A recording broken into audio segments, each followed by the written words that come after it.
Last time on Square Roots, two pals dig up a dragon and get fried for their efforts. A cat finds a little naked boy in the woods and trains him to be a highwayman, and a grieving mother brings food to the decaying corpses of her children. I hate this game.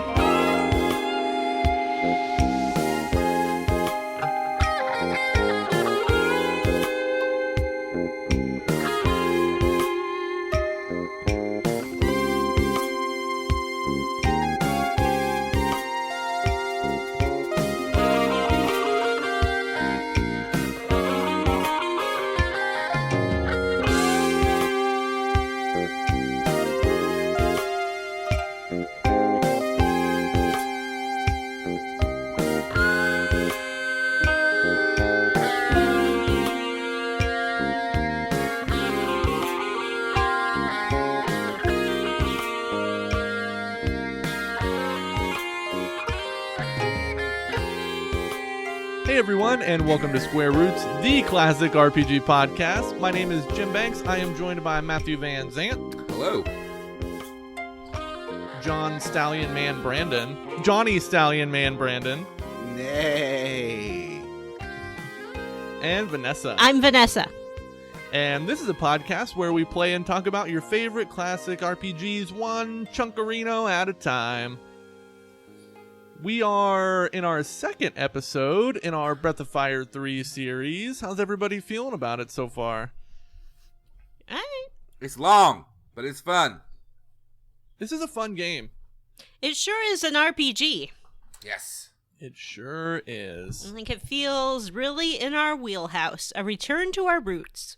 Our Square Roots. Capcom. Yeah, this is a Capcom Roots. game, though. Let's see. So before we get into this week's episode, who wants to kick off our weekly level up? I'll do it. All right, Vanessa, go ahead. I finally saw Us. It was a long time coming. I wanted to see it in the theater, but life does not always provide you the opportunities that you're looking for. So last night, I streamed it. It was a good movie. I liked it. Lupita Nyong'o was amazing. Us. Watch it. What Or do not. you I don't think really of care the what you do. voices? Oh my. Ew, John. They were good. I mean, it's really uncomfortable and awful to listen to, but that's the point. Mm-hmm. I will say, between us, insofar as there is a twist in this movie, I understood what it would be right away. Yes. So humble brag on that. Or else you were supposed to understand. Yeah, I So, think numble brag. you are supposed to kind of guess what's gonna happen a little bit. Yeah, it's not the kind of like quote unquote twist that people throw in where it hasn't been broadcast at all and it's just out of nowhere and it's kind of cheap. Yeah. You know, it's like, oh, it turns out this character was a ghost the whole time. Wait, that's a bad example because that actually was a very good twist. It turns out that this guy was Satan and you had no reason to think he was until the end when, surprise, there he is. So it was good. I am excited to see more from Jordan Peele. I still have not gotten myself the CBS All Access, so I have not watched Twilight Zone yet. I feel like but we need a CBS All Access Square Roots account. I think that's a great idea. Star Trek Picard thing. We trailer gotta yesterday. watch that Picard. Gotcha. Everyone's got the Picard fever. Also in the news, today, Avengers Endgame finally surpassed stupid Avatar to be the #1 box office grossing movie of all time. Yay! Yay! Avatar was garbage. It was trash. It really was trash. I see. I think a Polygon maybe today had like an article. I think Polygon maybe had an article like today that was like, why, like people shouldn't give a shit about, a Disney movie beating a Disney movie, but I feel differently because Avatar was trash and it deserved to lose something. You know, when I was watching Avatar, I had heard that it was like this amazing movie, and I'm like, okay, so clearly what's going to happen is this guy is going to go in all white savior type, and then it turns out that the woman Na'vi has been the foretold person all along. And he thought that, you know, maybe it was him, and then it was her, because at the time the movie was made, it just made sense for, like, narratives. And then it turns out, no, we're just doing the old white dude stumbles into a primitive tribe and is their foretold savior thing again. And it was bullshit. It was bullshit. And it had Final Fantasy X monsters. Yeah, the whole thing, it's like everyone's like, oh, the world's like nothing you've ever seen. I'm like, unless you played Final Fantasy X, because Have it's you ever exactly seen like that. Have you ever read a science fiction novel? They're all kind of like this. Yeah. Not really that impressive. Did you not see Star Trek? I dated a guy for several years who was obsessed with Avatar. He saw it probably a dozen times in the theater. Ooh. And cried every time. He loved it. Wow. Is this ex-boyfriend a listener to the show? No. Good. No. What a fucking idiot. Better off without him. Mm. Well, I mean, different things resonate with different people, I true. guess. But I do. I did enjoy see it in myself the some trash as theater. well. And then when I saw it on like a small screen, though, without 3D, I'm like, oh, this is just a cartoon. Mm-hmm. You know, it's like whatever. The 3D did add to it in some ways, but I don't know about these sequels. People don't really want to see 3D anymore. People don't want to see Avatar anymore. Well, I go to 3D movies. They're still a lot big. of people I know, like local friends. I don't know. You know. Like, I mean, Avatar is Avatar, but it's still directed by James Cameron, who's made some of, like, the best big event movies ever. That's true. Like, T2, that's, like, one of the greatest action movies ever made. That's true. But now name another movie he's done that's actually good. The Abyss. The Abyss is good. This is great. Titanic was Titanic, man. Titanic's good. It's just got a romantic plot that I don't enjoy. But the actual action stuff is pretty amazing. Mm-hmm. Yeah, he's the best at what he does, which is like these big, giant technical achievement movies. He is. No, he's not. Okay. No, he's a good filmmaker, but I do question whether his narratives are still culturally relevant. That's an excellent point, and I agree with you. Speaking of cultural relevance, Comic-Con update time. Are we saving the MCU stuff for when we finally talk about Spider-Man? That's going to be like a whole part of it. Okay. Did you guys see the new trailer for It too? No. Yes, that looks so good. Yeah. It does look so good. I haven't watched it, but I'm very excited for the movie. I just saw the first one once, and so I wasn't anticipating being like so stoked for the second one, but it's such a great cast and it looks amazing. The cast is like perfect. That's it. I have leveled up enough. Jim, tell us about what you did. I went and saw the new Lion King movie. Took my daughter to see Lion King. It's cool. It's like it's like technically it's very interesting to watch because it looks really good. It's a very good effects movie, but it feels like a shadow of the original cartoon. Like, it's way less colorful because it takes place in like a realistic setting, and the actors that they got to voice some of the characters cannot sing at all. Looking at you, Seth Rogen. So, I mean, it was fine, but it was not nearly as fun to watch as the original cartoon. The songs were not good. I mean, they were all the songs from the original. There were no original songs. I thought Beyonce had like an original song. For like the soundtrack, but not like in the film. Oh, really? Oh, weird. That I remember. Huh. And even like my favorite song, the Scar song, not good. It didn't have that like Jeremy Irons deep like baritone. Yeah, I was watching one of the trailers, and when Timon talks, and it's not Nathan Lane. Is that his name? Nathan Lane. I don't know Nathan Lane. Lane. Who is it? Is it Billy Eichner or somebody? It is Billy Eichner. Yeah. I don't know, man. I don't know that I like that. Yeah, I mean, he's a good singer. Like, he's one of the handful of good singers in that. Yeah, he can sing. Seth Rogen cannot. Donald Glover did a good job. That's good. So they my thing is like they sang themselves. Yes. Why? I don't know. They're the cast. Never bothered to do it in a Disney y'all know movie. that like Nathan Lane is still around. Like they could easily have just gotten him again. That was yeah, kind of they my brought thinking on back it, James too. Earl Jones, man, and you can tell James Earl Jones, dude's like almost 90 years old. He doesn't quite have he can't quite project his voice, that booming voice like he used been the to. case for a little while. Yeah, but yeah, I mean, it was fine.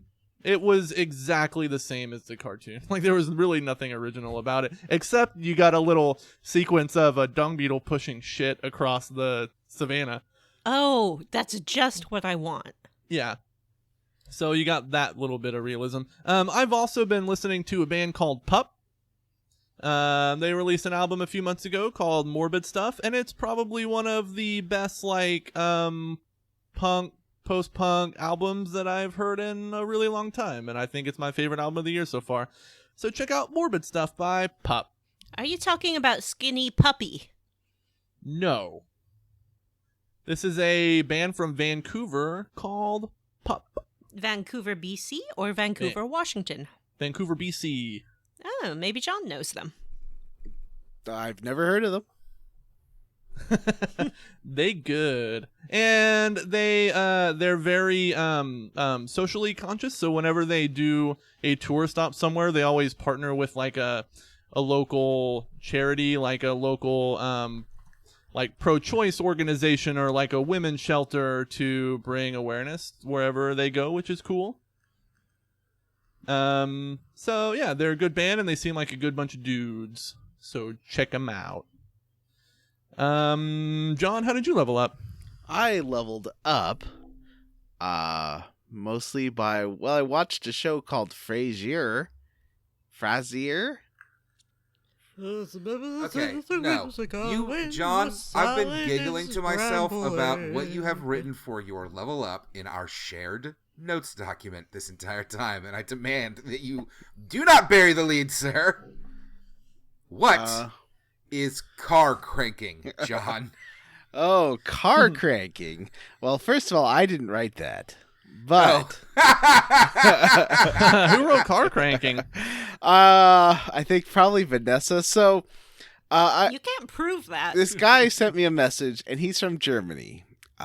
And this German man, I looked on his profile, and it said he was very into car cranking and Mudstuck.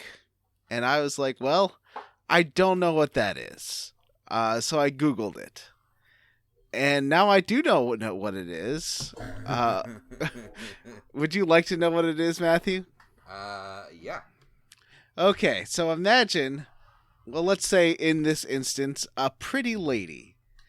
And she's driving her car. And she has to take an off-road exit. Maybe Google Maps tells her to take some muddy roads on the way to Denver International Airport. And there's traffic, so she can't just take the highway. So she does that, but then she gets stuck in the mud. In her nice pumps. Her pumps. You know, she's in her nice pumps, and she's... I don't actually know what a pump is, and I've always wondered what that term means. Like a nice heel, right? Like a... Yeah, like a lower heel, not a stiletto, but like a practical heel. Yeah. Oh. And, look at her pretty feet as she's trying to, like, hammer on the gas to get out of being stuck, but she just keeps digging herself deeper. Oh, this lady's just stuck in mud. This is... John... Yeah? The way you're describing this, it sounds like a very, non-sexual scene, and the way you're phrasing everything is very sexual. Well, that's kind of what it is. Car cranking, I guess, is men who sexualize women, or actually it's people who sexualize other people, being stuck in mud and being like frustrated. They're like, and also that's mud stuck. Car cranking is when they just can't get that car to start. These hot ladies just really trying that ignition. Something's not starting. Oh, I'm so What frustrated in my fuck? car. And then the man comes along, and then they have sex. No, well, I think And that's that where it gets sexy. you know. I think no, I don't think there's that sexy part. I think I watched one of these videos Oh, because boy. Now we get to learn about my- Vanessa's porn habits. good friend Johnny dared me to Google car cranking. So I did. Johnny. The video was just a normal lady, fully clothed, like in a convertible. And she tried to turn over her engine, and then she like looked to the left and looked to the right and tried again, and it didn't work. And then it cut to like a close-up of her foot. She had taken off her sandals, and she presses on the gas and tries to turn over the engine, but it won't turn over. Then it cuts to her sitting in the car, looking to the left and right. And then I stopped because it was not for me. But if I had not known that this was supposed to be some kind of titillating video, I would have thought it was just like a instructional how to turn over an engine video or something. or like stock footage, lady. Being Yeah, like stuck. stock footage of a broken down car. It just goes to show you that people can be interested in anything. Human sexuality is weird. So Frasier, I'm at 3 episodes in, and I just don't like them very much. No, it's a bad show. They're I- all trash.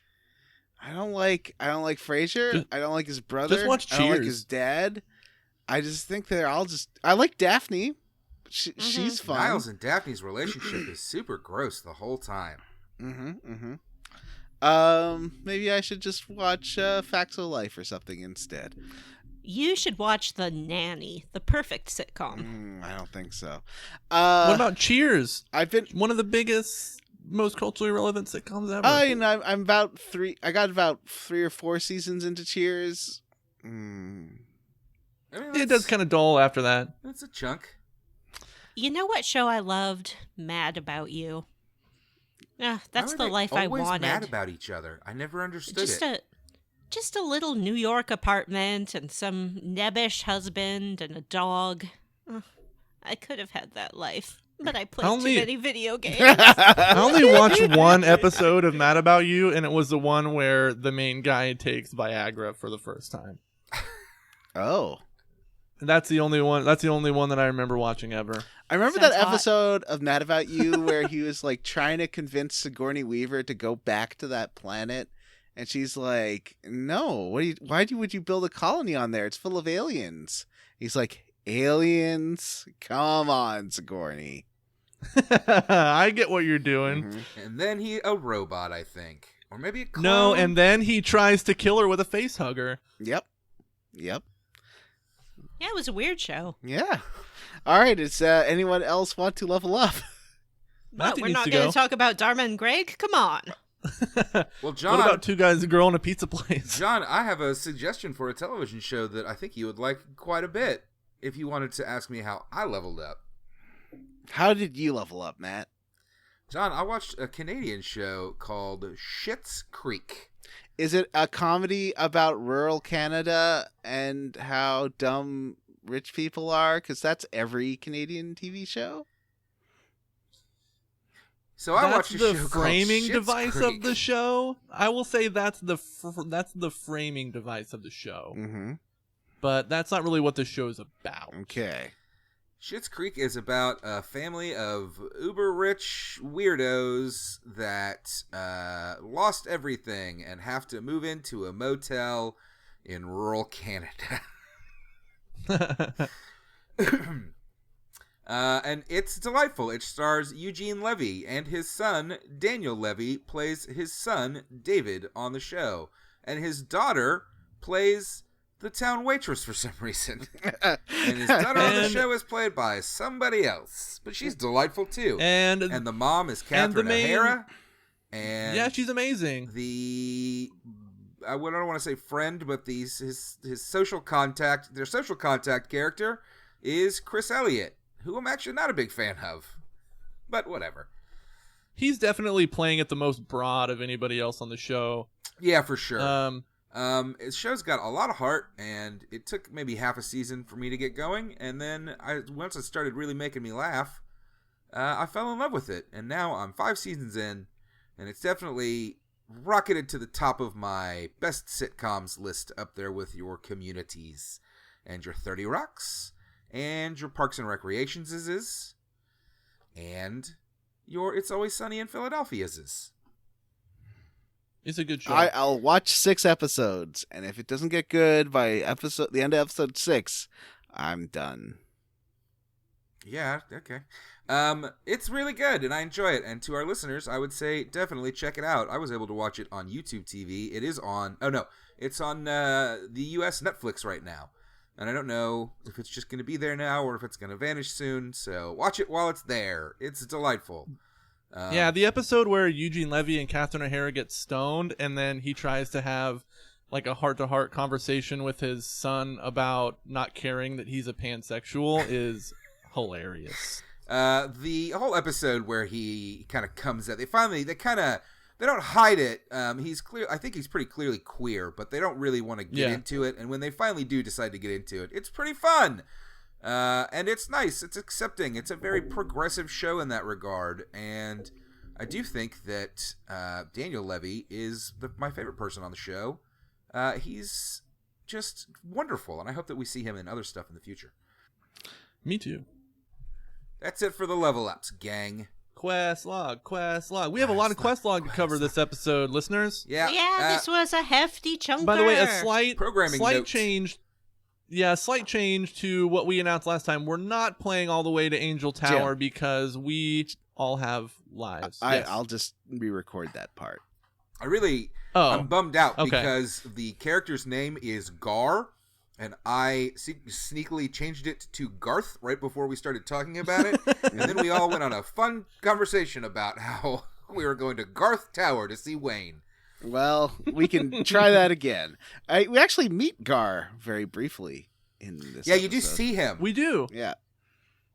I actually had to Google it because the game's been going on so long. Towards the end of this chunker, I was starting to wonder if I had misremembered and if there was not going to be a time jump.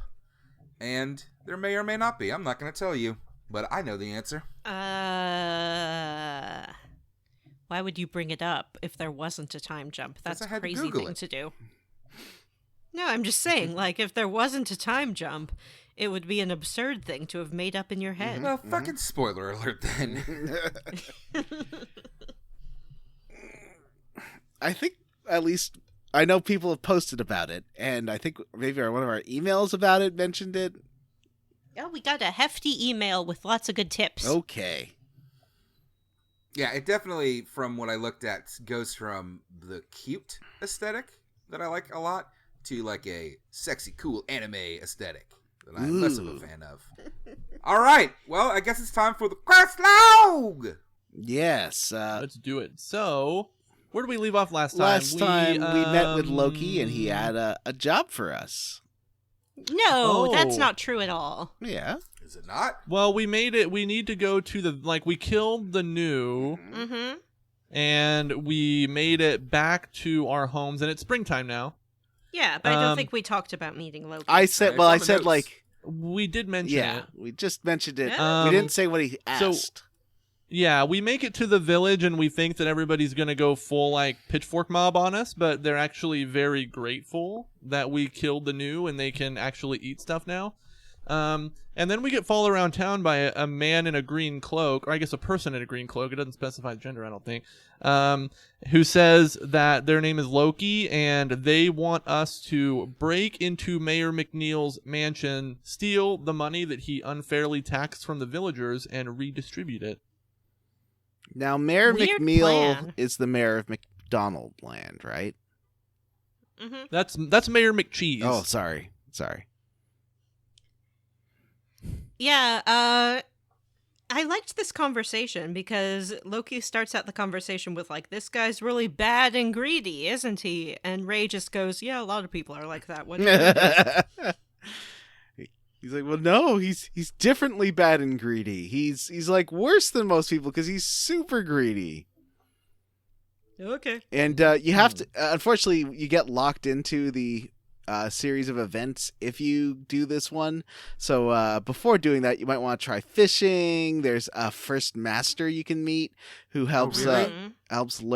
learn some spells. You don't get the really? master until after the mansion, right? Well, I did the master before the mansion.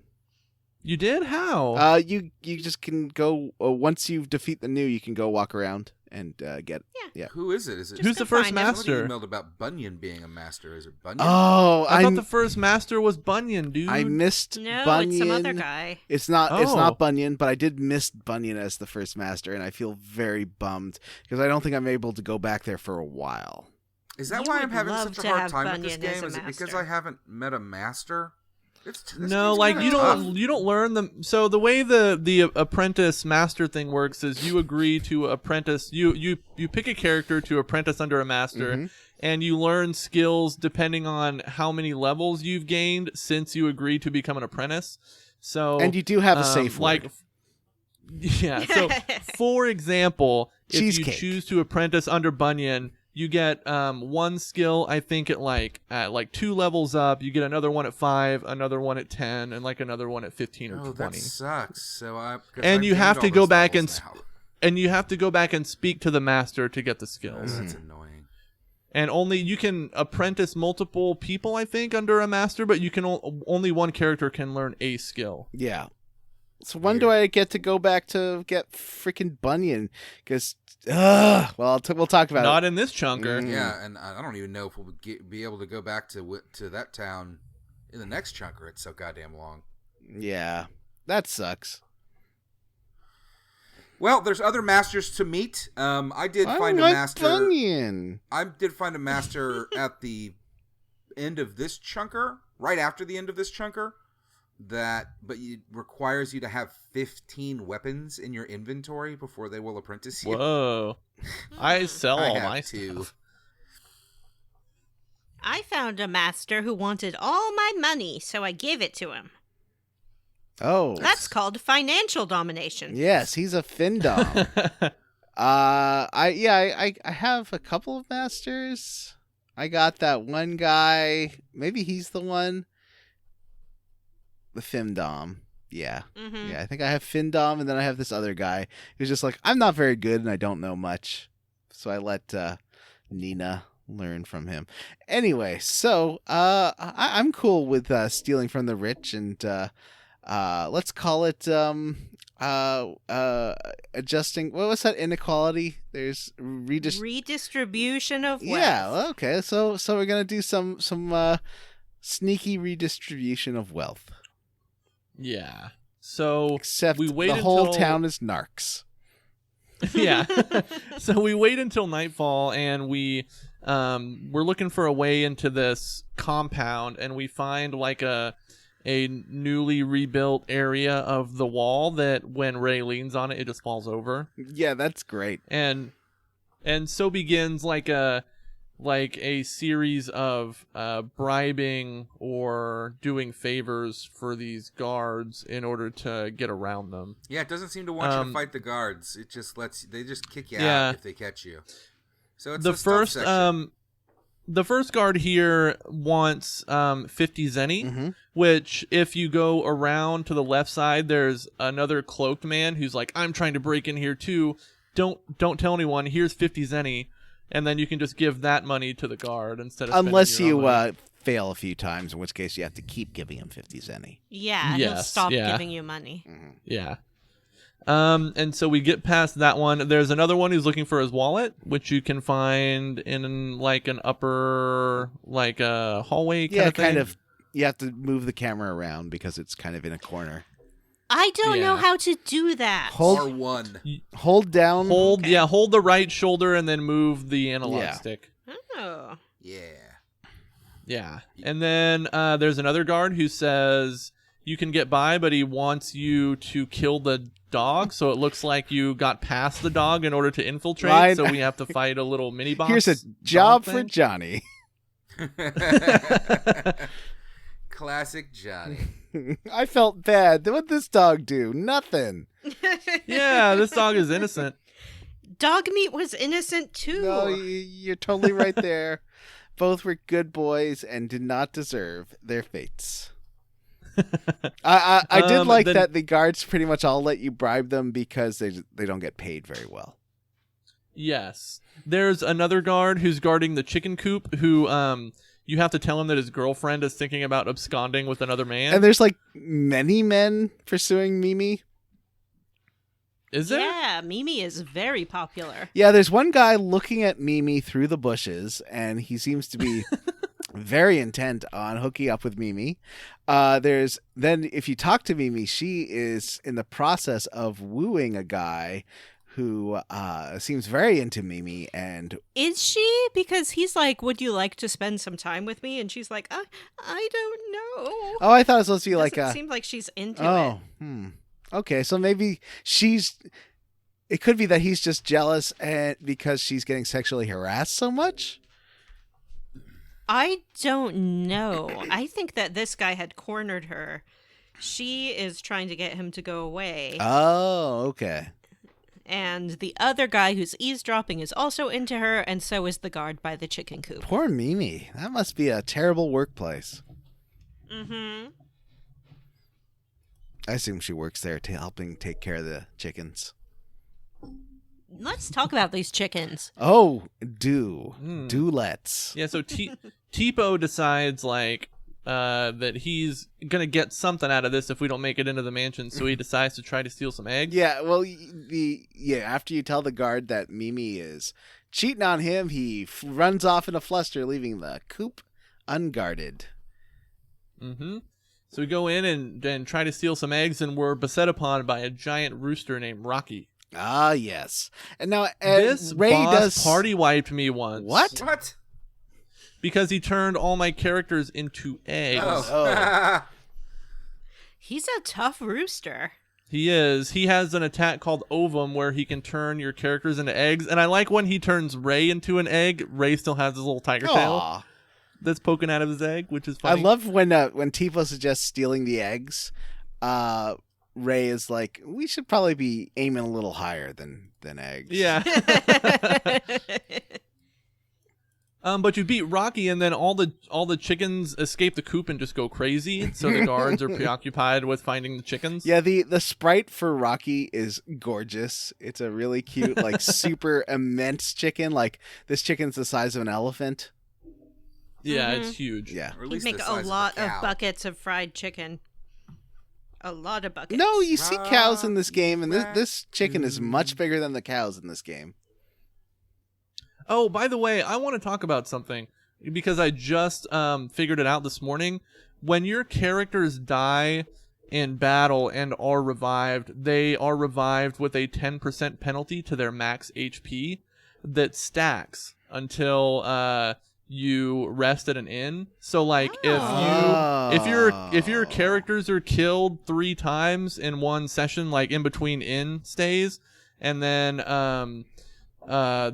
they come back, you get a 30% penalty to your max HP that stacks up to 50%. Wow. I was wondering why it Does was yellow. Camping do So it? yeah, so when you see like a yellow max HP number, it's because you are being penalized for dying. Yeah, that sucks. Oh. And no, I did Vanessa, not I know. do not believe that camping does fix that. I checked that.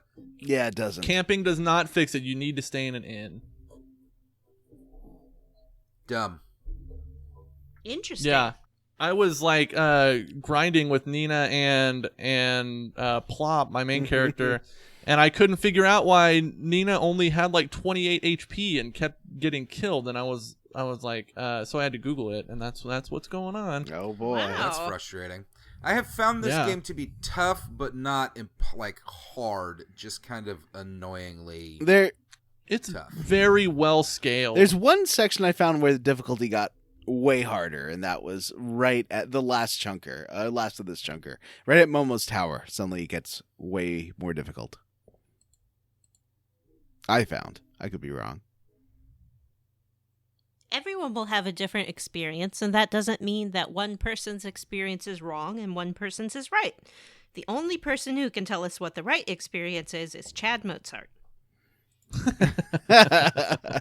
All right, so we are now free to try to get into the mansion. And when we finally get to the front gate, there's like 4 guards standing. So Ray decides to create a diversion. He distracts all the guards. We go in the front, and he jumps to the roof.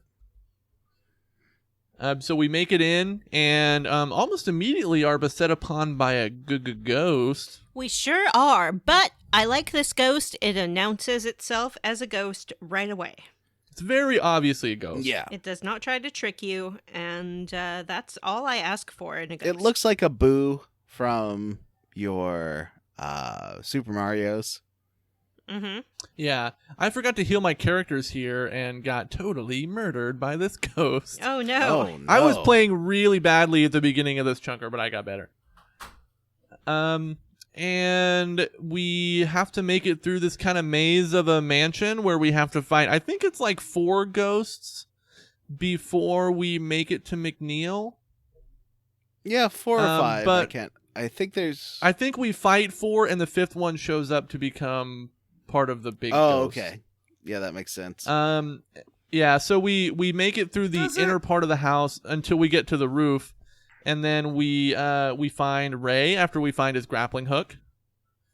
And he does like he's trying to throw this grappling hook from one roof to another. Oh, yeah, that's and great. He slides on the moss and then like jumps to the other part of the roof and then tries to play it off like he did it on purpose, which is pretty funny.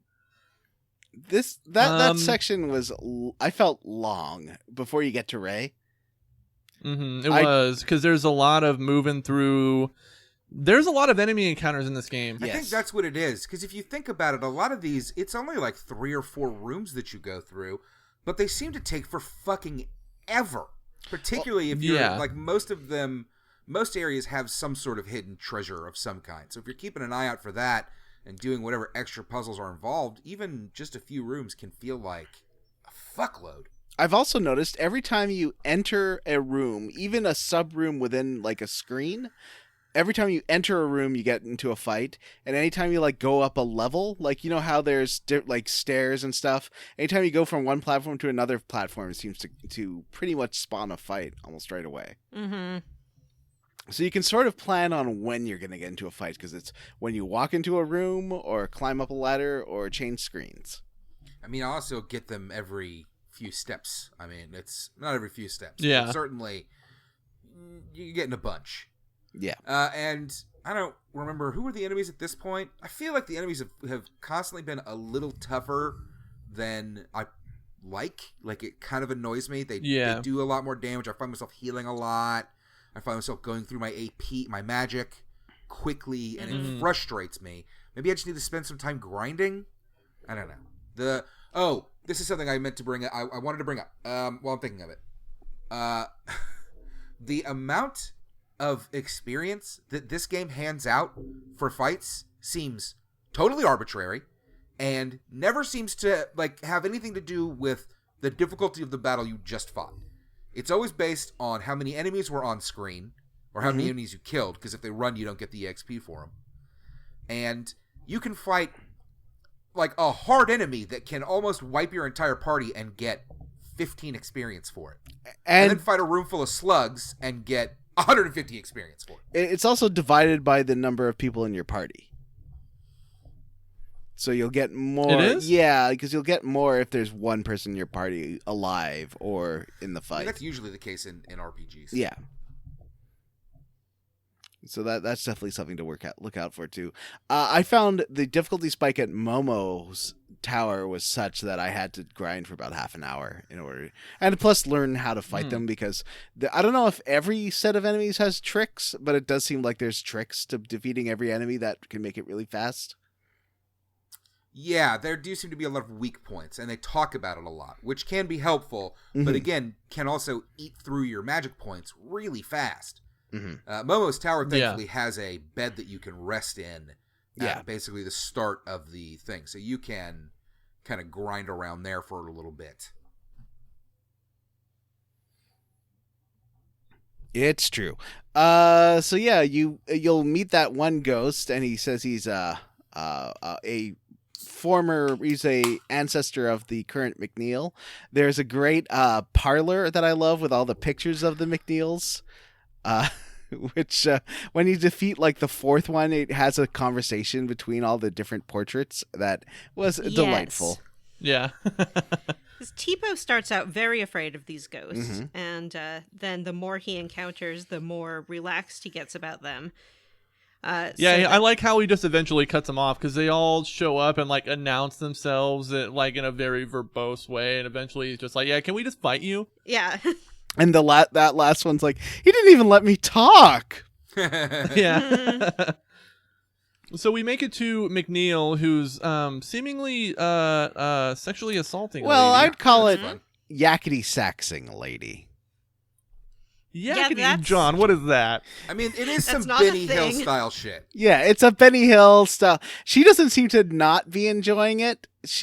Again, John is assuming that the woman is Yikes. asking for I've- it when she is clearly saying no. She was like doing the the fun. No means no, John. Oh, but I thought it was I thought it was a role play. To be fair, the game is doing a Benny Hill type thing, and it is both gross and also kind of not intentionally gross. So, I don't know. Let's just... So Mr. Move McNeil is another bear. This game seems to have a lot of bears. Not literal, probably literal, but in I this was about to case, say, he's not... Wait, no. He's figurative. not a bear. Figurative. man. bear. He's not a big burly. He's just a big fat rich guy. Yeah, Yeah, I don't know that I would... Is this a bear? This is yeah, just a big fat he's still a rich dude. bear. He's still a bear. I think John Okay. is probably the expert on what constitutes a bear and what doesn't. John is the resident bear authority. Yeah, bear authority. He knows the bear necessities. Oh. Yeah. So you interrupt, and then the ghosts kind of form. They all pop up in their little like Japanese spirit flame thing, and then amalgamate into Amalgam, which is a kind of gross looking ghost. Is that its name? Yeah, it's gloopy. Its name is Amalgam. With an A, and another A, and another A. And he is an easy boss. Yeah, this one goes pretty quick. Well, I think because you've had like 8,000 encounters throughout the McNeil Manor. Yeah. Mm-hmm. I think I was level 10 by this point. Yeah, I think I was 11. So it's easy. So we defeat him and we go get all the money, and McNeil quietly swears revenge. So that night we leave little sacks of money in front of all the villagers' houses, and we're very satisfied with ourselves. And then we go back to the village the next day and find out that these idiot villagers returned all the money because they felt bad that it was stolen. Because they are law-abiding citizens who are happy to pay their taxes. There's nothing wrong with that. They live in like an agrarian society. What do they have to pay taxes for? They all grow their own food. I don't know, roads? He Protection? hasn't been giving them roads of protection. He's been hoarding it. That's the problem, and the reason why we needed this forced income redistribution. You know, you say that, but I found a note in the library of the McNeil Mansion that had like a ledger of funds, and it showed that despite all the taxes McNeil was collecting, most of it was going right out his door again. Vanessa, why are you licking McNeil's boots? Wow. Oh. Well, golly. So, yeah, the townsfolk's like, thanks, but no thanks. We don't need this money. We like to lick the boots of Mr. McNeil. I think you might also also phrase that as we like to not get murdered by the soldiers that work for Mr. McNeil. So we find Loki, and he's like terrified, and he wants to talk in that little hut again. And we go, and we don't meet Loki, but we meet Bunyan, who brings in a cow, and he's like, I'm not talking to you, I'm talking to the cow. And he's like, you guys need to run away because McNeil is a mobster who works for people who are much more scary than he is, and you need to lay low. Well, he says, cow, I hear that McNeil works for Fox. I like that he's talking into the cow's butt too. Wasn't he milking the cow or and something? so we go back to our little woodland hut, and it's on fire. Oh no, that's our house. Mm-hmm. Do we put it And- out? Yeah, I mean, we're not in it when it's on fire, but we see the two arsonists and their two big pony men named Sunder and Balio. Is that right? They're unicorn boys. They are unicorns. They got totally ripped abs, nice little horns. They do not wear shirts, Nope. and they just I like clippy clop around. how they celebrate their victories by neighing proudly. Mm-hmm. That's fun. But like, we decide to try and fight them, and they immediately destroy the party. And Yeah. They just knock you the fuck out. I love the localization choice that they kind of sound like Jersey Shore horses. Mm-hmm. Yeah. Like, let's totally kick their ass, bro. Totally, bro. Yeah, they're total bros. I think they are actually brothers. They're not just calling each other bro, but I could be wrong. Who knows? I mean, they're both ripped. They're both Yeah. unicorny, horsey men, and they're both not the brightest. Yeah. So they seemingly kill us. We wake up, the main character is alone. We wake up in Bunyan's house and he's like, "Hey, I found you in the woods. Glad you're not dead, but Tipo and Ray are probably dead." This is the second time that we have been found in the woods by someone and just put to bed by them. Mm-hmm. And you're the main character. Ryu resolves to go find his friends, and so we decide to make off for Windia. I really liked this because he cries a whole bunch, and that endeared me to him. Mm-hmm. Tipo calls him a crybaby, but he's also like a little boy. Yeah, he's just an emotional guy, so when he's told that his friends are dead, he just cries and cries and I cries. woke up in a rock 3 days ago and burnt a lot of people to death. Yes. It's been like 2 days. No, it's been a while. Didn't that one like time lapse thing say? Yeah, we went from winter to spring. Yeah. Did we? I didn't notice. That's okay. That's cool. I didn't realize. Yeah. And so we're told we need to go over the neighboring mountain in order to get to Windia. Who tells you that? Bunyan. Oh, okay. Yeah, you wake up in Bunyan's house. And Bunyan does Yeah. say, and I thought this, he's like, well, why don't you go over there? If you have problems, come back and talk to me. But what you need to do, because I went and tried talking to him a few times, that didn't work. You need to leave the screen and come back, talk to him, and then he'll become your new master.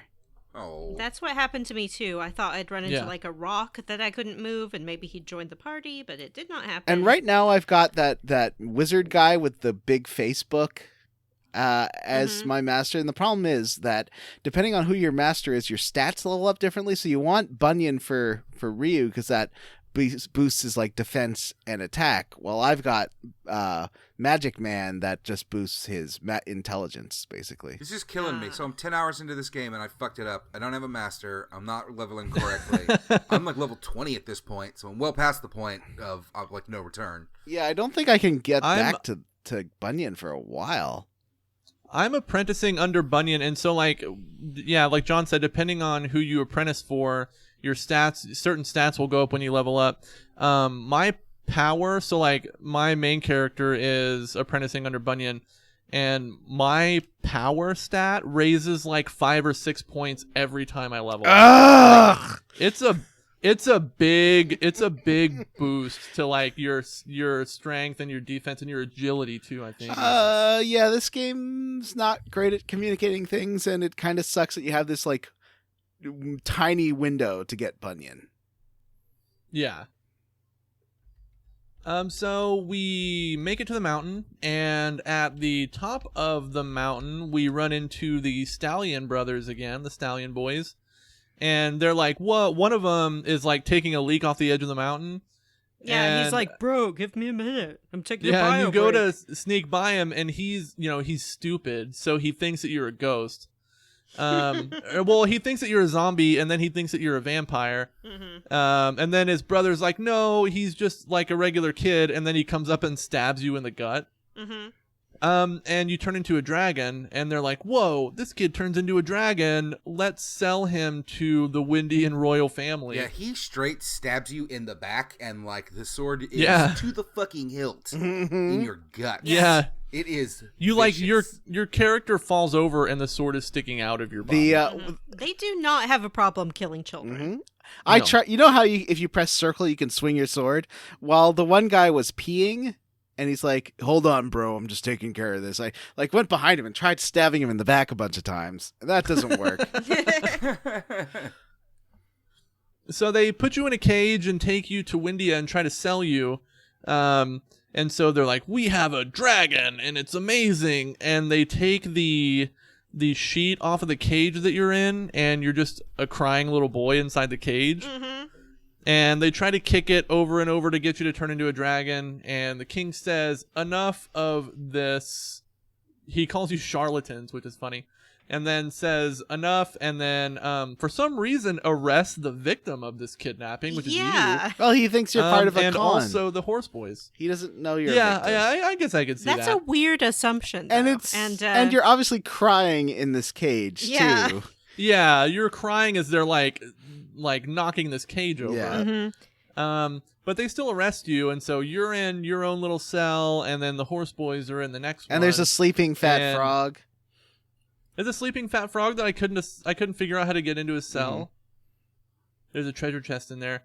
But you wake up and Nina comes down and is like, "Hey, I'm going to let you out because I feel bad for you. You were obviously kidnapped and being horrifically abused." Nina? Nina.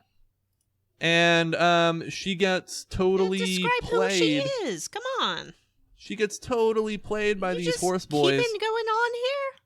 I won't stand for it. I'm going to describe Nina. Please do.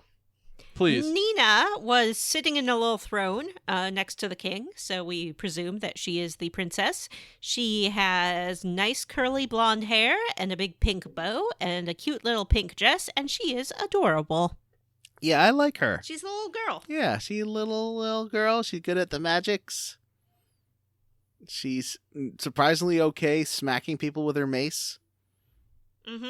And I really enjoy her. So she comes and uses her medicines on you, because you kind of distract her or distract the guards from not the guards. You distract the horsey boys from going after her. Right. She goes and talks to the horsey boys, and they're like, "Please let us out too." And she makes them promise not to bother Ryu anymore, which they do promise to do.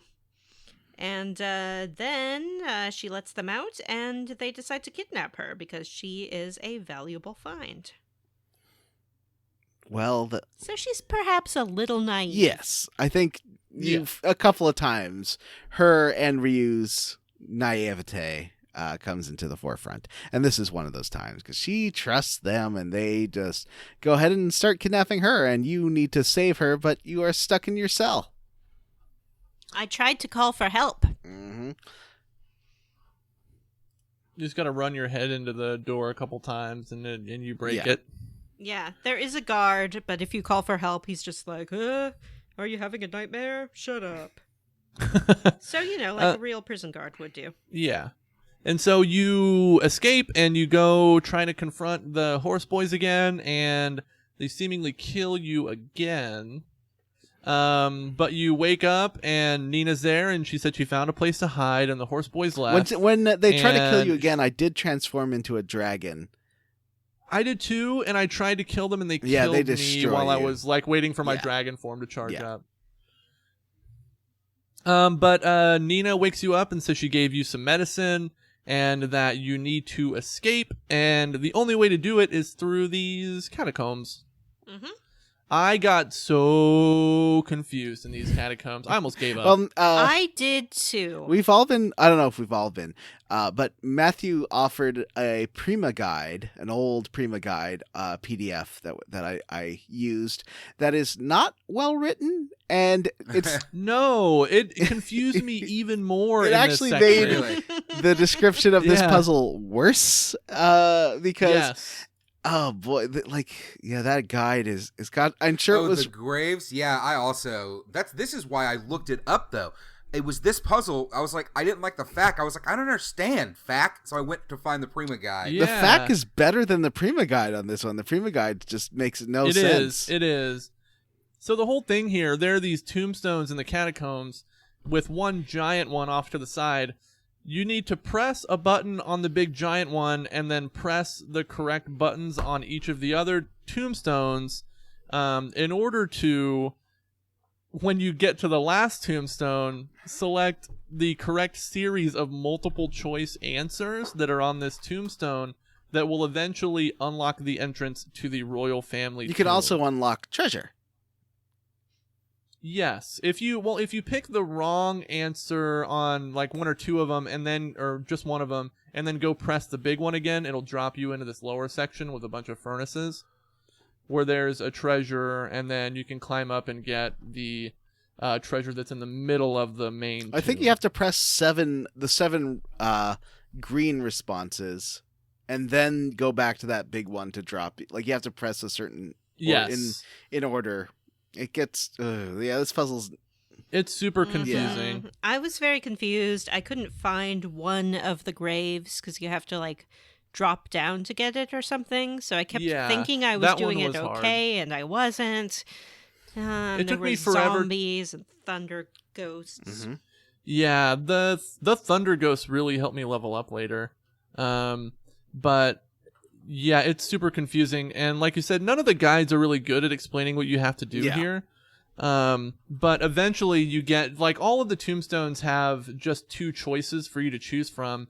You eventually find a tombstone that has 3, and you have to answer in the correct sequence, I think, like 6 times? Yeah. No, 7 times. And you're basically, because you chose 7 choices, 7 words in green to unlock the treasure, but then you have to remember what the red words were that you didn't choose, because those unlock the way out. And that's what that one is all about. Yes. And so you do that, and you fall through the floor, and you make it through the royal family tomb. I was expecting a boss fight here, but nothing. Nope. And then you make it out into Windia, and you can go explore the town a little bit. It seems to run on bread. That is their main product that they are a lot of bread. Making and exporting. It's like Paris. Yeah. I bet it smells so good there. Oh, probably. Just imagine fresh baked bread wafting through the streets, the sound of the outdoor cafe, children running and playing. Windia is wonderful. Most kids are kind of jerks, though. They just want to play with you. I just want to know where my friends are. Yeah, so you find these kids that are playing hide and go seek, and Nina says that since Tipo is a kid, we should endear ourselves to these kids, and maybe we can get some information. So we have to go find 4 of these kids that are hiding throughout the city. Wasn't difficult. They're in and then once we do, we speak to the main kid, and he's like, "Yeah, I saw a kid rob somebody's house, get his ass kicked, and then he ran out of town." Yeah. And you can go into the house that he robbed, and the guy is like, "Oh, that dang kid came in here and tried to rob me. Beat him up." And then so Nina's like, "I'm gonna leave town with you, help you find your friends, so you have to go to the neighboring road." Mm-hmm. And don't you run into the pony boys here again? Yes. I went into a little house, and I heard a scream as I entered, and then realized that I was alone. Nina was not in the house with me. There were a couple of old people in there. I talked to them, and they were like, "Oh, another little visitor." Heh heh heh heh heh. Yeah, I thought they were going to be evil. Yeah, maybe they are. I don't know. So then I went back outside, and there were our unicorn twins with Nina. Yes, and they knock you out and capture you again. And they take you to the arena town I called it Genmol. Did you guys pronounce it differently? I called it Tent City. It is a little tent city. I call it Tense City. It's Nice collar tug. Thank you. It seems to be full of ruffians, layabouts, and gamblers. Yeah, and this is kind of a funny part. Like, you're Balio and Sunder give you to the they take you to the pub and then tell the owner of the pub to watch you, and so they put you behind this little sheet, and while you're back there, your character chews through his ropes. Yeah. Which I guess with his little dragon teeth. Mm-hmm. Chomp. And you decide to try to sneak past this big drunk horseman. And he catches you, and he's like, "Where are you going?" And I like this because Nina's like, because he's like, the horseman's obviously very drunk, and she's like, "We're going nowhere. See you later." And he's like, "Okay." He kind of passes out. And in the corner of this room is Garr, who is going to come into play after this chonker. In the next chonker. So we sneak past. We're free to explore this little city now. If you go to the corner in front of the general store and pan the camera around, there's a fish man there. And if you get the flyer from the fish man, you can take it into the store and get a huge discount on the equipment here. Aw, man. Oh. And so this is where I decided to grind. So like I added up I didn't have like any money, so I decided like I need to get at least 1,800 zenny in order to buy all the equipment I need. So I went to the surrounding area here and fought some enemies. And there are groups of those electric enemies that you can fight in this area. Like they show up in groups of 3 or 4, and they give you like 180 experience points if you defeat all of them. And so you can level up super quickly here. I should have done that. Yeah, you can. And then if you interact with the environments here, like with Ryu, if you go and cut down the bushes, sometimes when you cut them down, you can get 20 or 50 zenny with each bush that you cut down. Oh, wow. So you can get money quickly if you're willing to spend time in these little areas. Jim, why are you holding out on us? All these great tips. So like I went and I bought a bunch of awesome equipment here, and it made the rest of this chunker very easy. So we leave here, and let's see. We need to go up another mountain, right? Yep. Well, we tried we to go to through cross this the like bridge. valley. Yeah. Yeah, we go to cross the bridge, and there's a cattle cart that's been overturned that we can't get around. Mm-hmm. Right. There's also a fishing spot here. Did anybody try out the fishing minigame? Yeah. I did. I caught some octopus. I caught some flying fish. I caught some piranha. I have a lot of fish. Pufferfish. Pufferfish. I did see the shadow of a man swimming around in one fishing spot. If you have the coin lure, you can cast the coin into the water, and that's what he gets after. And when you catch him, he's a merchant. Oh. And you can trade the fish in your inventory for special items. Wow. Like yeah. Like really good armor and stuff. He has a silver knife that you can buy from him that makes killing the ghosts in the manor super easy. Oh, gosh, I gotta go catch that man. Mm-hmm. Yeah, this silver knife is very good for fighting like the demon ghost enemies. Story of my life, trying to catch another man. And he trades fish, he doesn't take money. Right, he trades fish. So like for the silver knife, it was like 2 rainbow trout and 2 trout or something like that, and you can get the knife. Yeah, I don't find it that easy to catch stuff. You have to try out different lures. Like certain fish will only like take the sinker. Certain fish will only take the sprit and things like. You have to it's kind of like trial and error. I found, and like certain ones you have to like with the sinker. It works best if you let it sink and then hit the up button to like make it kind of bounce across the bottom. The fish will be attracted to it more. Oh. So you have to kind of work the lures a little bit differently depending on what they are. Jim's the master. And that's why you get those little tech. That's why you get those little tech points. What do those do? I don't know, but they show up. And also I want to know: are you guys keeping track of what your fisherman rank is? Yeah, I'm a rod man. I've only fished once. I'm a rod man plus. Ooh. Oh. One of the masters has a requirement of being like a rod master or something. Yeah, he does. I was looking through master's info there for a few minutes. Rod master. I like the fishing game though. Like it's very simple. It's very easy to do. Yeah, it's nice. And we Yeah. have tried a lot of little fishing mini games. This is up there. It's pretty Yeah, I do remember I like enjoying this from my original playthrough. I remember fishing a lot because, yeah, you can get some good stuff from it. Let's see. So we go to the mountain. good. Oh, I'm also a Rodman Plus. Oh, nice. Yeah. Hot. I'm the only not Rod man in the group. Oh, wow. Gotta catch up to us and really get your rod skills honed. You got to go get your rod wet, Yeah. bud. So we make it to the mountain, and pretty straightforward dungeon here. We climb to the top, and there are like two guys working on the little lift station. Oh, And yeah. they say they're going to help you out, and they're like, oh yeah, you guys are kids, we'll help protect you from the bad men chasing you. They ask who's going after you, and you mention who they are, and they get kind of weird. Mm-hmm. And then they're like, hey, come into this room and go to sleep, and we'll protect you.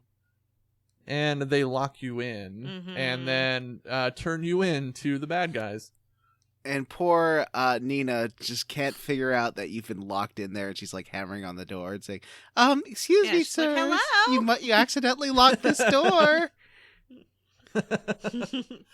And so she looks out the door, and she sees like either Sunder or Balio. I don't know which is which.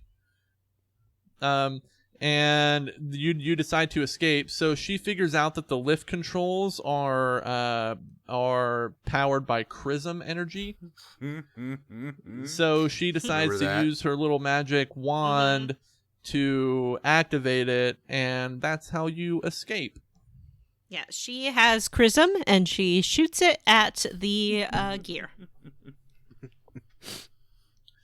So you make it to the other end of the mountain, and the other horseman is there. There's a great scene as you're like which is Sunder shows up, and she has to start it up, and then has to like run and jump. She keeps running and almost jumping and then stopping as you get further from the platform. And like I wasn't sure if she was going to get left behind or not, honestly. I know there was like it's a pulse Yeah, it pounding was scene. tense. Real Mentioned nail last biter. time, this game is incredibly well animated and fun and pretty, and right now cute, very cutesy, and it's fun. I think that Nina and Ryu become a real like Abbott and Costello team here coming up pretty soon. Once you get the next character that we get towards the end here, and she starts doing all the talking, they just kind of goof around in the background, and it's wonderful. But Nina also says, after Ryu pulls her up, that she trusted that he would save her if something went wrong. So she's really developing a close relationship quite quickly with this young boy. Yes. Yeah, and I think it really shows, well, I guess we'll talk about it later. I don't want to jump ahead. Sorry, go ahead. So we make it to the other side of the mountain, and we run into the other horseman, and Nina's like, there's only one option. We got to jump off this mountain. That is an extreme option. It is. So you jump off the mountain, and as you're sliding down, Ryu turns into a dragon to protect her with his dragon energy, I guess. Mm-hmm. And you make it down, and she's like, oh, I'm so grateful. You've saved my life so many times. I won't betray you, and she likes you. Mm-hmm. She likes you. She's into it. It does seem like he's not quite invincible, but he seems to be able to, when he turns into a dragon, survive mortal wounds. Yeah. That seems like a plot point. He's sort of like the Hulk. Like if you stab Bruce Banner, he just turns into the Hulk. Mm-hmm. But this little boy turns into a dragon when you stab And this him. is where I got my third piece of magic Chrism. Mm-hmm. And learned to applied it to my genes so that I could choose different dragon genes. Yeah, We haven't really talked about turning into a dragon and how that works. I'm You still just- not totally clear on it. when do you get the first dragon gene? It just happens. It just appears. Yeah. Like it does right, not tell you anything. yeah, it just shows up in your inventory. Yeah, I well, not kept your like waiting in your for some- accession menu. Yeah, I was looking for a cutscene that was like, now you can turn into a dragon. Check it out. I mean, I But guess it didn't happen. you've kind of been able to do it the whole time because you've done it several times. You can just do it on your own now. So in your abilities menu, listeners, in your abilities menu is a new option under Ryu in combat, and it says Ascension. It costs 0 AP, and you select it, and there are these things called dragon genes that I don't really know what they're supposed to be other than dragon genes. They're sort of like mom jeans, but for dragons. Yeah, like mom jeans, but for dragons. And you pick one. Oh, the first one is like, what is the first one? Fire or attacker fire. or something. And he'll turn into your character will, you pick that. It costs a few AP to pick it, and your character will turn into a dragon, and he'll have attacks based on the gene that you picked. So there's a flame dragon, there's a protector, like a defender dragon, and then you get John, as you were saying, you just found the reverse gene that can reverse the transformation. So if you combine the two, it costs a little more AP to switch, but you can turn into an ice dragon. Yeah. And if you do all and three, I haven't messed around with that too much, but John, you become a giant ice dragon. well, I was saying I haven't messed around with it too much, but you said if you combine them all? Yeah. You become a giant one, doing tons of damage. The only thing is that there's an AP cost per turn to keep that up, and that is it's all three genes added together, or how many ever genes you use. It takes that cost to keep you active per turn. Mm-hmm. I didn't realize that. That explains why my AP gets eaten up like that. Yeah, so you can really only turn into that giant dragon for one battle. He does do like hundreds of damage though, so there's some use to it. It's a little bit similar to when Terra in Final Fantasy VI changes into her super form. Yeah. And it's fun. I like going slashy. It is. It's a little. I think it's a little. The dragon thing. I don't use it that much because it takes a full turn just to start. So unless it's going to be a real hard fight, I don't really use it. Yeah. A lot. Whenever I've tried it, he just by the time he turns into a dragon, the fight is over. So I hadn't leveled up, I think, as much as Jim had, and I didn't have all the super good equipment that you could buy from Windia. So when I got to the outside of Momo's tower, I was getting destroyed by the random encounters there. Oh no! And I had to level up, especially Nina, who is very low level her up to like 12, and then yeah, characters start at a level lower than you.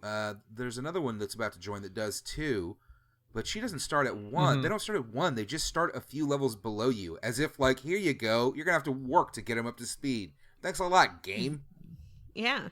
The opposite. Although, of like, most Nina, games. if you level her up enough, and like I got her an upgraded staff and some upgraded armor, she becomes like if you like commit to leveling her up a little bit, she becomes kind of a heavy hitter. Oh, yeah, she's your mage. She's definitely the heaviest hitter in the group for me. Well, even in just like regular combat, like she's doing pretty well. Not as good as Ryu, but she's doing pretty well. I gotta go get her back to mage guy so he can tweak her magic skills, but she does okay. And so I kept basically what I would do was do a couple of fights, rest, and come back and do more fights in the outside of Momo's tower until I figured out there's like not only do you gain levels to get better, but also you can figure out like, oh, zap the robots with lightning because it's a role playing game. And they go crazy and attack each other. And there's like the orcs, you can take them down in one turn if you combo Simoon and Ryu's attack, and and also if you use Jolt on those blinding dragons, they just die in one hit, so that's useful. Mm-hmm. Jolt is a very good spell. I use it a lot. It's your only area, or it's your only like AoE spell. There's a bullshit mini game that I guess Momo set up, involving crystals we can talk about at the end. Mm-hmm. And a floor puzzle. And, there is a floor puzzle too. Mm-hmm. And there's the what you call it, the switches, which isn't really a puzzle, I guess, but There's a lot of stuff to get if you maneuver the switches around Oh, yeah. Yeah. and charge up the little platform deal. Yeah. So we find a tower, which is like the only way to proceed at this point. And there's a lot of people hanging around in front of the tower. There's a merchant out there. Mm-hmm. Yeah, it's weird Some they're other all randos. hanging out there. And they sort of are aware that someone lives here, but they don't want to go inside. They say there are traps in there. Yes, there are traps in there. And there's lots of chrism, so the tower is full of monsters. Including the cutest orcs. Those orcs just need hugs. You're told that the monsters are there because they're attracted to all of the chrism energy that's being experimented with, and that's why the traps are set up. Yeah, they're real chrism pigs. I love the fish merchants. Like they, you know what? I for a long time I thought that the dancing merchants from Secret of Mana were the best merchants, but I think these fish merchants might be in my top 5. Well, definitely number 1 of my top 5 merchants, because they're so cute. They're just sitting there snacking on stuff out of their jar. I love them. And now we have to. Well, it doesn't really give you a narrative reason to climb this tower, but you gotta climb this tower. Well, she does say, Nina tells you, like, hey, let's find someone here who can help us. Which, in all honesty, is the smartest idea these kids have had this entire fucking game. They've done nothing but clown around and get kidnapped and almost murdered. So this is a let's find an adult. Good call. Kind of a brutally long dungeon that you get through, and until you finally get to this one door, and then you see this tiny little robot run out of the door. It's adorable, cute. It looks like, I don't know, it's just so cute, this little robot. And then there's an explosion, and you can go follow the robot back inside this door, and there is chism just everywhere, covering the walls, chrism just on the floor. And there's a girl there, and she also just dripping, covered in chism. Chrism. There's been a Chism. real Chrism. There's an R. Chism. Sorry, you're saying, Vanessa? Just that there's been an explosion of Chris, let's call it from now on. Because Chrism is... It takes too long to play, to say. And Momo, she looks a bit older. I'd say she's a teen compared to the kids. She's got the longest what do you call, not pigtails, what would you call those? 2 side ponies? They're like 2 side braids. She got braids, right? Yeah. They're down to her feet. And she's wearing like robes and a hat, like a chemist hat. Like a scholar. She's got like a scholarly thing going on. Yeah, it's that. It is. It's a 4-cornered flat topped hat, like a high school graduation. Like a graduation cap. Yeah. She also has a badass little cannon that she uses. I think she might be like a cat woman. Is she? I thought she was a bunny. She has like long bunny ears. Oh, maybe she's a bunny. Yeah, maybe those are bunny ears. Okay. I love the introduction to her where, Nina's like, oh, please, miss, can you help us? We're being pursued. We got these 2 gangsters after us that want to kill us and kill Ryu and abduct me and What? Oh, miss, sorry. Yes, there's gangsters after us. What? Gangster, go killy my face. I can't hear you. There was a Chris explosion. It's pretty great. I love the scaling text that they use. It looks very sloppy, but in a fun way. Yeah. It sort of jumps out of the text until box. the text is already in the text box. Yeah. It looks a little janky. It does. But it's funny. Yes. And Momo is great. So she as agrees is to Honey. help you, and she tells you that they're scruffy looking guys who are trying to get into the tower, and you explain that that's who you're running from. Oh yeah, she does have a little assistant, Honey, named Honey, who looks like a little bipedal frog. Yeah, kind of thing. Robo Frog, and she's so cute. And Honey, while you're having this conversation, Honey's desperately trying to clean up after Momo. And then you cut down to the fish merchant who is being harassed by the gangsters. And the gangsters are like, have you seen these kids? And the fish merchant's like, well, I have seen some kids. But I'm a man. I'm not one of your big city merchants. I would maybe use some money to tell you what I seen. So I've got an update here, if anybody's interested, on what the hell Momo is. Oh yeah, please Sure. tell us. Momo has a race. She is a grass runner. Ooh. Grass Runner is a race within the Breath of Fire series. They are a tribe of people with animal-like features, and it mostly describes them actually here as looking canine. Oh, wait, here we go. Yeah, it says mimic foxes, rabbits, and dogs. So yeah, they kind of, they puppy dogs. She reminds me of a pink-haired That's version cool. of, what's her face from Final Fantasy 12? Fran. Yeah, she is very Fran-esque. And She doesn't have pink insane. hair. She has like red hair. I love her bazooka.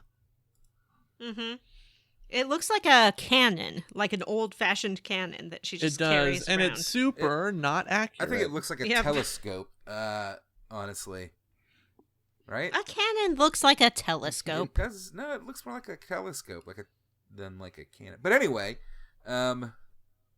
yeah, she's super not accurate, but that thing packs a wallop. Like it really, it hits. Mm-hmm. When it hits, it hits. It does. Once you get her in the party, this tower becomes very easy, which is good. Yeah. There's one enemy. So basically, she's like, my dad's a super smart inventor, and he helped build this tower, and all these traps, and basically these traps are to keep the monsters that really want to get my chrism. She's a huge stan of her dad. Yeah. So why don't we go to the top to my dad's library, and we can maybe figure out a way to escape, because you can't go down because that's where the gangsters are. So he's like, well, maybe we can escape by going up. And she's like, Seems like a reasonable plan. sure, why not? And so you do, and you solve some more puzzles and pitfalls to get up there. There's these hyper robot enemies that are really hard. Oh, they like throw a bunch of random stuff at Yes, all of your party and- members. Yeah, Yeah. it's so annoying. It's called. What's it called? Hyper Blast? That's a hyperbot. Hyperbot, yeah. No, the attack. It's called like Is this just called Hyper or Blitz or...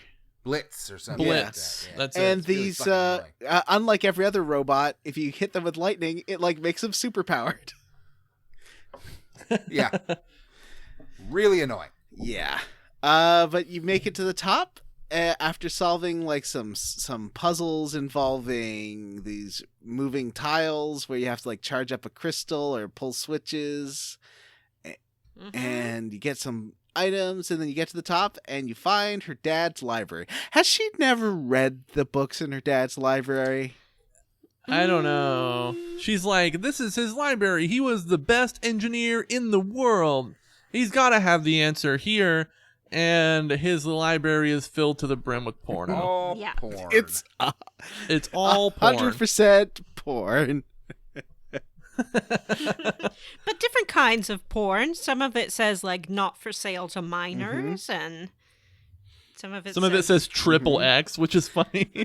Some's just like a pile of dirty magazines and where. Yeah. Okay, so where are they making porn? Like, I guess they got to the Gutenberg press era.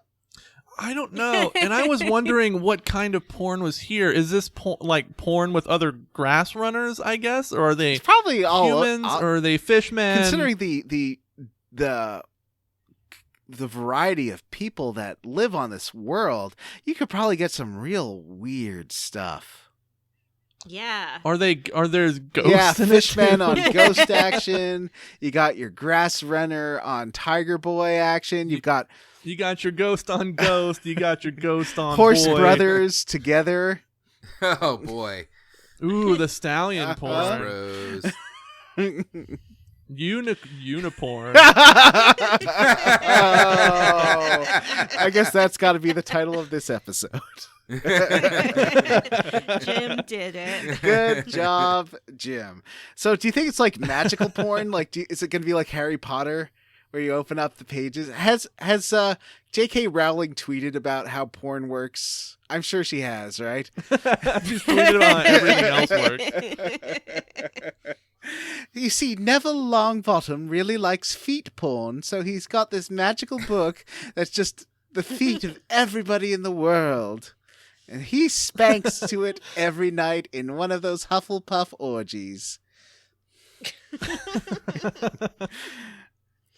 I do think sometimes about Hogwarts and how you have like 5 boys to a room who are going through puberty. That seems like a lot. She really does say that Hufflepuff kids have orgies every night. Yes, well, you know, in her like weird horny tweets. Yeah, so that was one of them. Oh, really? Okay. Yeah, that's wild. Was it? What do you mean by No, orgy? thank Like you, they're J.K. tugging Rowling, each in your other? Young adult series. I'm very uninterested in more details. Yeah, they're everyone's just cranking More it like- together. More like Tugglepuffs. Am I right? Oh, Uniporn and Tugglepuffs. oh boy. Well, that was a nice break. So you find a button under her dad's desk that reveals a rocket.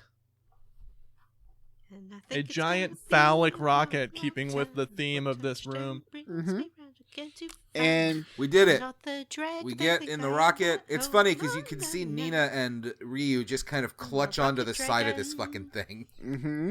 Yeah, they all just. It's obviously doesn't seem meant for any kind of personal transportation, but they just cling onto the side of this rocket and decide to just see what happens. which, considering they don't open the escape hatch in the roof, must have been a rough ride out of that place. Yeah, they don't get far. No. But they do get out. They do find the instruction. So they blast out of the manor and then fall about 20 feet away from it. At which point Momo does find the instruction manual that does say, please limit one occupant. Please also open the roof hatch. Yeah. But she didn't have time So to read the that's- manual. I think No. Momo is more of a trial by error scientist than a read the manual scientist. Mm-hmm. And I think that's it for our chunker there, Jim. We did it. That is. Yeah, that's it for this chunker. It was a lot. We kind of zoomed through it a little bit, but this was a pretty long chunker. Too long. No. Kind of too long, but this is a long game. We kind of need to do. We got a lot of chunkers. Yeah, We covered some Are we just ground. going to try to cover to what we were going to cover? Because if so, that's an entire extra episode in the season. Yeah, that's fine. I said there's going to be a couple extra episodes than the 7 I said. All right. Probably 10 in the end. Okay. Wow. So that'll put us, next time we will play until we defeat Garr in the Angel Tower. Garth! Is it Garth? Yeah, Garr. Garth? Garth. Garr? I'm not going to do Wayne's World jokes. I know guys. Matthew edited Yeah. it, right? Garr. I'm sorry that... Well, you know what? I can put our Garr run at the end of the... There's already so much stuff at the end of the episode, but I'll see if I can put that Garr run there, too. Okay. John, we have some mini games to talk about in your corner, I bud. would like to talk about the crystal charging minigame because it's hard. I think that you're supposed to be close to the steps when you zap the first crystal. Basically, you have to switch to Nina. You zap this big crystal with a wand. It unlocks these 4 other crystals you have to charge. We have to take the long way to get there and then zap these other 4 crystals. And depending on how much time is left when you do it, you get a different treasure. You can actually do this puzzle 3 times and get all 3 treasures. Yeah, that's not going to happen, Jim. Yeah, I didn't do it either. Are we talking about the same puzzle? The one with the red moving platform? No. No, this is the underwater chest puzzle in front of the tower. Oh, I think I missed that one. I might have to go back. Yeah. Yeah. You could probably skip it. I got a multivitamin, which is the worst one. But I'll talk about why this is a problem in a minute. But basically, it's really hard, and it's kind of annoying. And that is what I have to say about that. Did you get more than one treasure? No. What about you, Matt? Are we talking about the mansion? No. No, this is the one that's in front of the tower where you have to charge the crystals up with Nina. Oh, I didn't do that one at all. I just skipped it. I didn't really know that it was going to be like just a puzzle. I thought that was the entrance, so I got a little mixed up. No, there's a puzzle. I think you can go back and do it later, unless you've obliterated the tower with the rocket. What did you get? There's 3 things you can get, and you can get all 3 depending on your time. But this is like it's as hard as that chocobo racing in Final Fantasy X. Like, Oh, that's Yeah. real it's hard. real hard. You can get like an ice ring that gives you, I don't know, defense against ice or something, and a couple other items. Something. Yeah. One thing that trips me out in this game is I never expect there to be random encounters where there's NPCs, and there is constantly. Yes. Lots. And then the NPCs disappear and Yeah. are replaced by the bad guys. There's also, what was the other thing? Tile puzzle, this is the tile puzzle you've seen in many BioWare games. The one where you have to like turn every tile one color. It was an easy one, except the controls are a little finicky. Well, Yeah, I feel like they tightened up a little bit for this little puzzle, but they still weren't great. I wish the whole game controlled, and this will be my squarely against, I wish the whole game controlled like that puzzle, because up goes up on that plane there, you know, the what do you call it when it's offset? We talked about it last time, I think. Isometric, yeah, because when you're trying to do the other puzzle, the other mini game, you're trying to aim at these crystals in this isometric viewpoint, and it's really hard because your controller doesn't go the same directions, basically, except in this one. Tile puzzle was fine.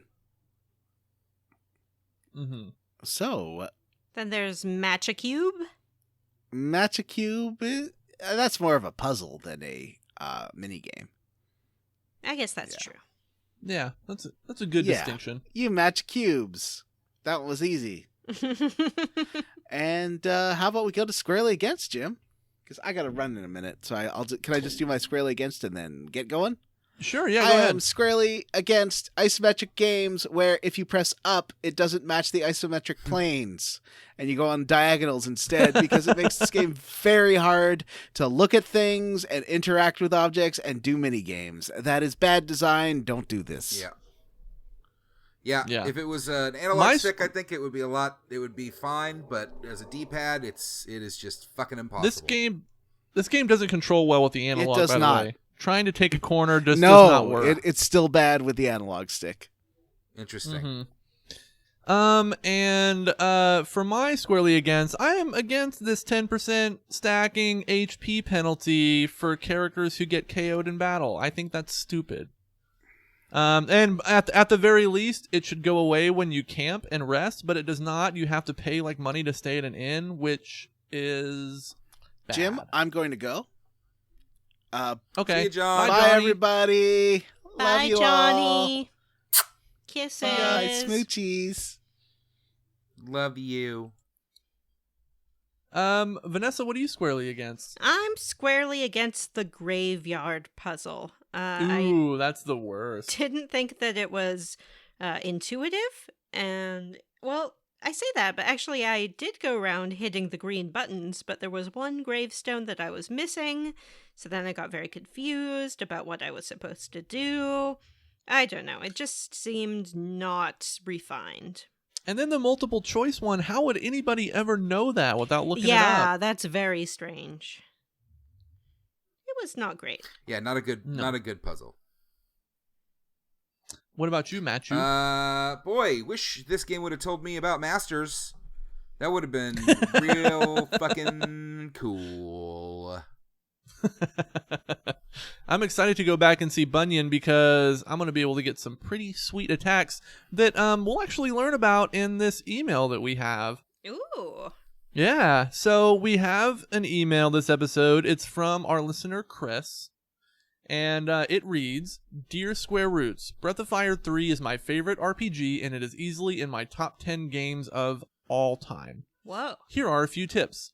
Apprentice Ryu under Bunyan until you get super combo, then spend as much money as you can on healing items and fishing gear. Your email Then came in apprentice too him late. under Then apprentice him under Migas, who appears at the question mark area where a tree has been cut down. He needs to learn Frost from Migas to make Mount Glaeus easy. Do not sell any weapons until you find the Master Delonzo. Apprentice Momo under her. She is at Also, the... as soon as you find an Artemis cap accessory item, put it on Momo. That will increase her accuracy, I believe. Yes, I just put that on her, actually. And Delonzo is at the coffee shop, which is the next location on the map after this chunker that we just finished. Oh. Next, Apprentice Garr under Fall. You need to win 30 battles in a row without resting to become his apprentice. Fish as much as possible to get 3,000 points. You need to apprentice under Giotto, who is great for Nina, as is Emitai. When meeting Dias, tell her you like her better this way. Apprentice Ryu under her. Learn Influence from Boss Goblin to Ryu ASAP. Stallion is a very tough fight. It will take you several tries. Heal every round. Strongest attackers. Thanks, Chris. P.S. Love the show. Thank you for Those the all tips. seem like very good tips. Mm-hmm. Matthew obviously didn't read it because he did not apprentice Ryu under Bunyan. Came in a little Neither too late, did and I I, played a though. little ahead. Stallion was the, I believe, last fight. No, it was not. Stallion is the last fight for the next bit of the chunker, though. That is going to be them horse boys. So we need to be ready for a tough fight.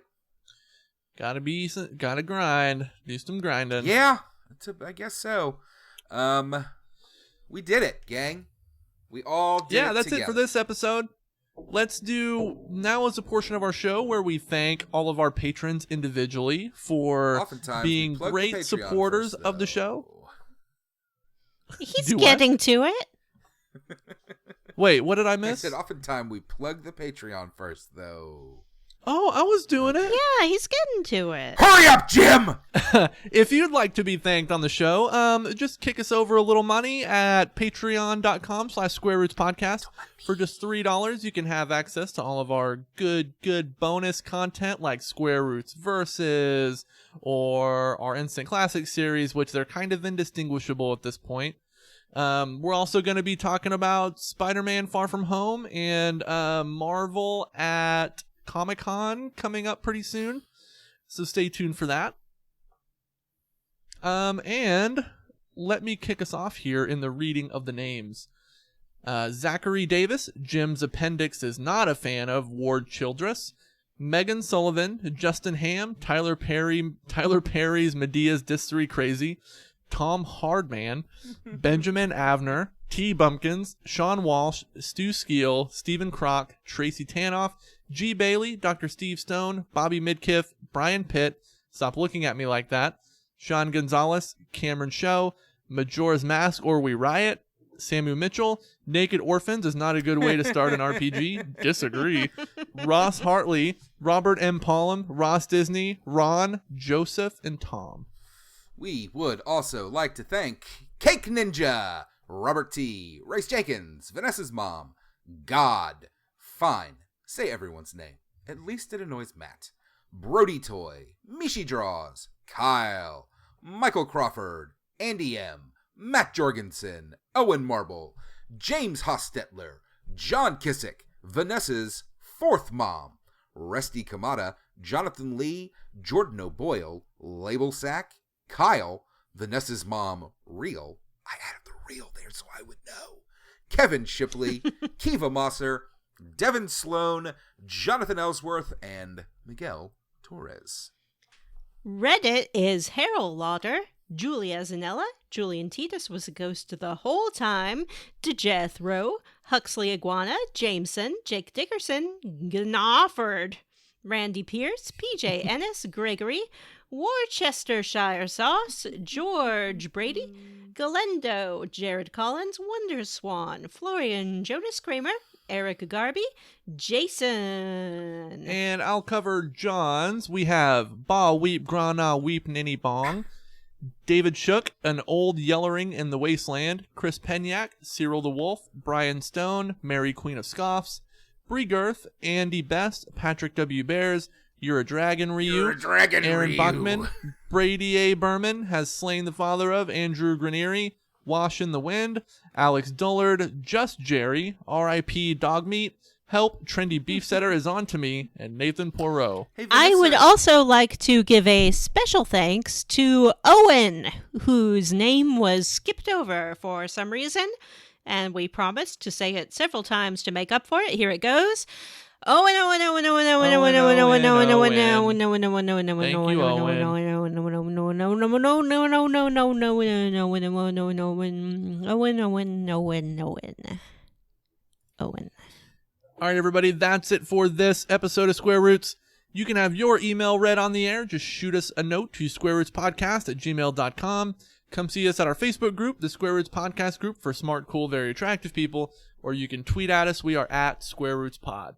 Thanks to Stephen Morris for his covers of Country Living, Can't You See Clearly Now, and Cedar Woods. Please check out Please check out Stephen Morris's EPs, or Steph Morris's. Is that a typo?